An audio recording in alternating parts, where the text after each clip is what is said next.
Imagine being stuck on a school bus barreling through hell with 20-something other kids, a teacher, and one very determined bus driver. And the situation gets worse. You're all trapped in California smog thicker than the plot of Tenet. Apple TV's The Lost Bus, which revisits the 2018 Paradise Fire, the deadliest wildfire in California history. This film crams us into the claustrophobic interior of a bus where survival means staying calm while the world literally burns around you. Paul Greengrass directs like the flames have a vendetta against the whole state of California as they literally engulf everything in its path. Even with tons of CGI, it's all terrifyingly believable. And if you know how the story ends, it's still intense and you feel the suffocating panic and dread of the situation. Matthew McConaughey is just a normal guy with a crumbling personal life who shows up for work one day and ends up in a disaster scenario, who's completely hell-bent on getting these kids to safety in what seems like an impossible situation. America Ferrera is the ideal teacher we all wish we had in a crisis. She's calm,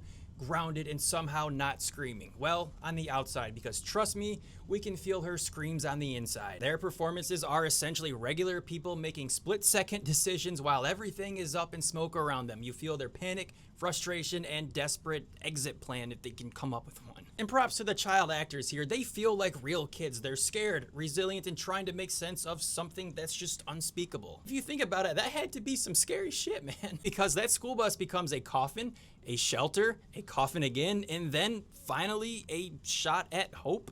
Maybe? By the end, this isn't another disaster film. It's a tribute to the grit of ordinary people shoved into extraordinary horror. The Lost Bus is gripping, harrowing, and it honors the real heroes behind that impossible day. So if you've seen the film, what are your thoughts?